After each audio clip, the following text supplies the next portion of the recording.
No one can deny the power of a parent's love for their child. There are many stories of parents risking life and limb to save their children, but lesser known are the equally brave stories of children thinking clearly during emergencies and risking their own lives to rescue their parents. What is up, Iwu crew? Today we have 3 remarkable cases of children who saved the lives of their parents. Let's get into it. Many people disable Siri on their iPhones, as occasionally the voice assistant can come on at inconvenient times, or sometimes it misunderstands your verbal commands. But today's first case may convince you of just how helpful and possibly life-saving Siri really can be. It was Siri which came to the rescue for a distraught but quick-thinking 4-year-old in the United Kingdom. On March 7, 2017, 4-year-old Roman was at home with his mother, his twin brother, and a younger brother when disaster struck.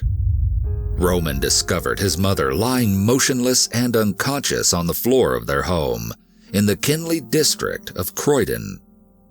These days, even when very young, many children seem to be just as familiar with most aspects of smartphones as adults, sometimes even more familiar. When Roman saw his mother's iPhone near where she was lying unconscious, he knew that it could help him. But there was one problem. Like many other responsible parents, Roman's mother had put a lock on her phone to prevent her children from accessing it without her permission. Therefore, Roman struggled to call for help. Quickly, though, he figured out that in order to use the phone, he would need her thumbprint. Roman took his unconscious mother's hand and pressed her thumb against the phone button to bring up Siri. He then asked Siri for help. The virtual assistant dialed 999 for the 4-year-old. In the United Kingdom, their emergency services are dialed by 999, rather than the North American 911. Roman's harrowing call to 999 was recorded, and you can hear the fear in his voice for yourself. Hello, please, what is your emergency? Hello, I'm Roman. Okay, where's your mummy?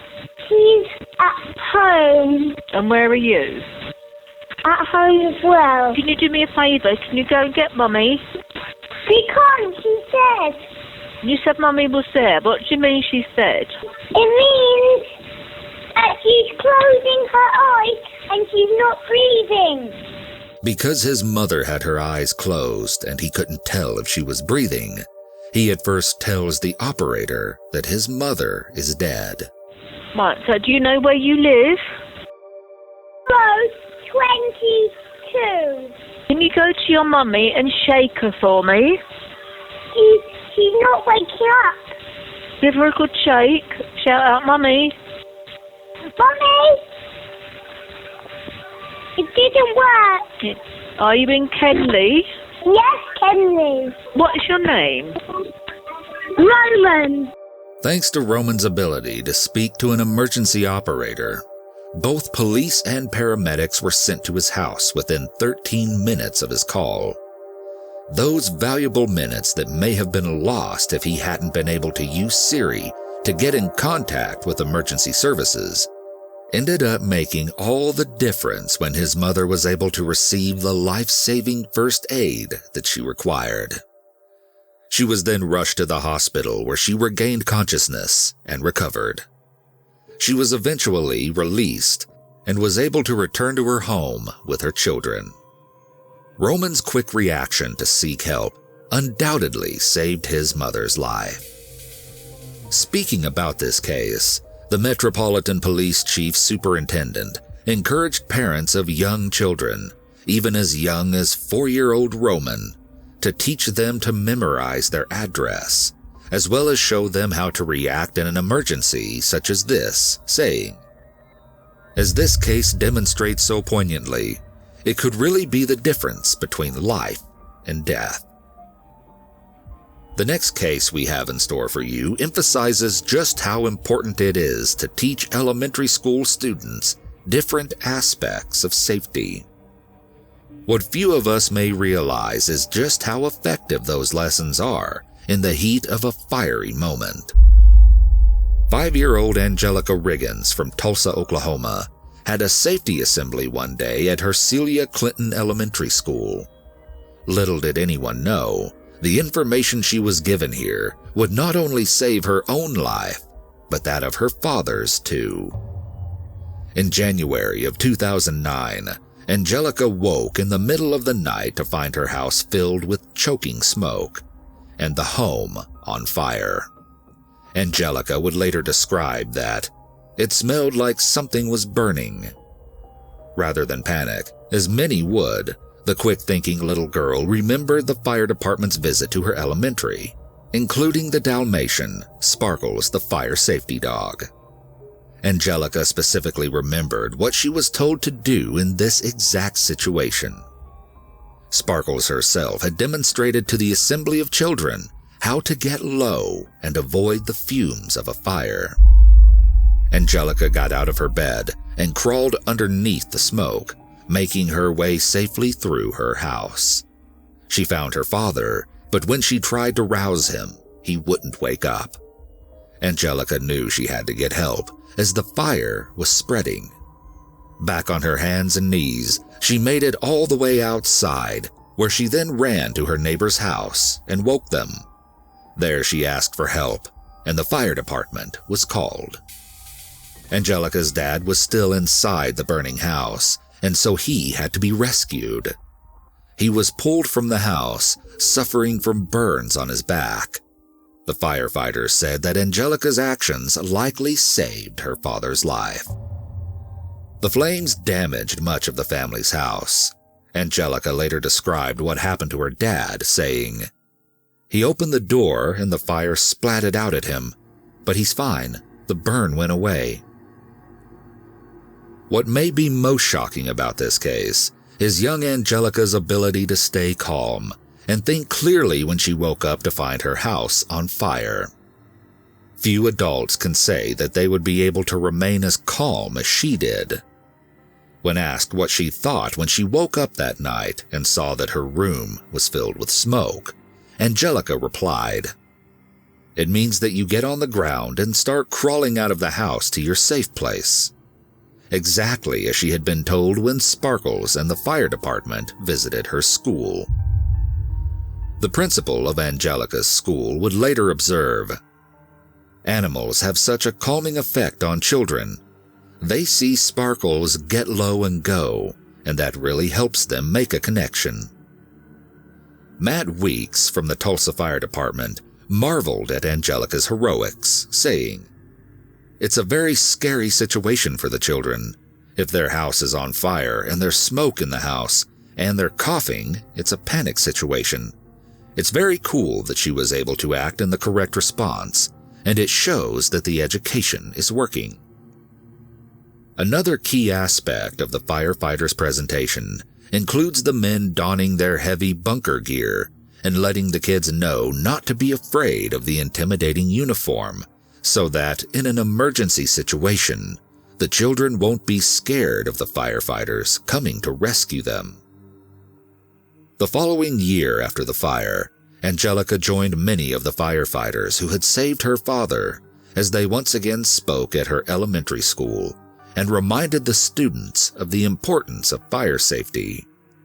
Apparently, both Angelica and another student who had also experienced a house fire since the initial safety lesson received awards and thanked Sparkles for teaching them everything they needed to know when it mattered the most. The final case we are covering today is one that shows the ability of siblings to work together to save their parent, even in the face of imminent danger.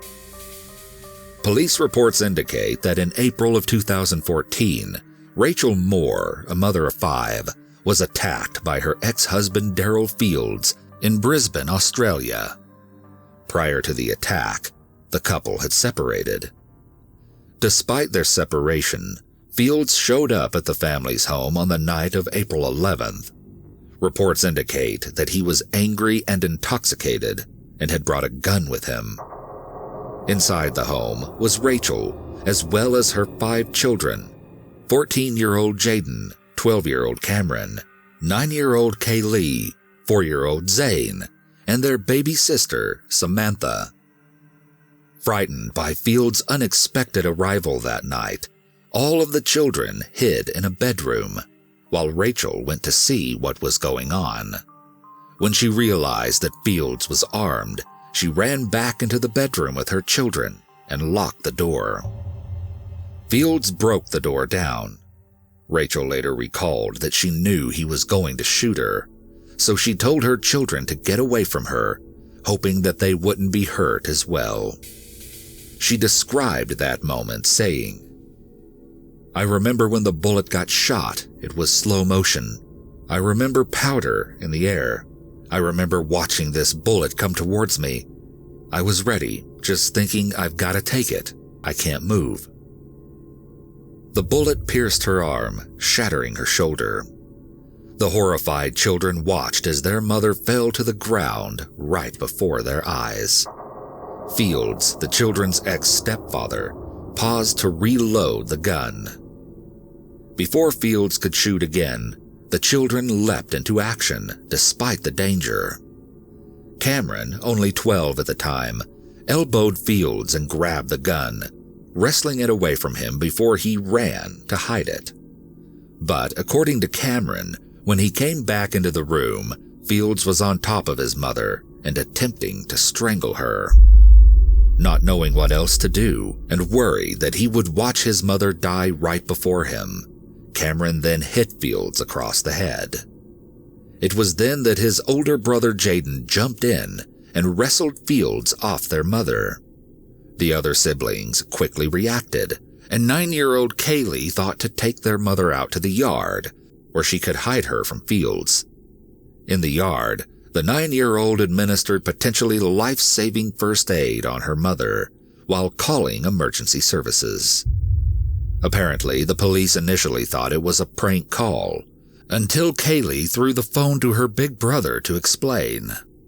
Even Zane, only 4, did his part, and grabbed the youngest, Samantha, and ran off to hide her under the bed. The siblings worked together to save their mother, and Fields was arrested shortly after. For Rachel Moore, she may never truly recover from the gunshot. The wound has required 36 separate operations to try to repair the damage, and despite the tremendous effort, there is still a chance that doctors will be forced to amputate her entire arm. She lives with pain daily, but at least she is alive, and Rachel knows it is because of the bravery of her children. Though she is proud of them, she says that she is still quite sad that they had to do what they did at all, and that if she could rewind, she wishes it had never happened. Daryl Fields was later convicted for attempted murder. He was sentenced to 12 years. Jaden Caulfield has said that talking frequently about what happened has helped the family deal with the pain of the event. He said, "The more you talk about it, the less it hurts." In 2017, the 4 oldest children were awarded Australian Bravery Awards for their actions. Jaden and Cameron received the Star of Courage for their actions, which undoubtedly saved their mother. All 3 of these cases demonstrate the admirable ability that children have to think calmly in frightening situations, and the bravery that they can show in the face of danger if it means saving the life of their parents. Tell us what you think of these remarkable children in the comments below.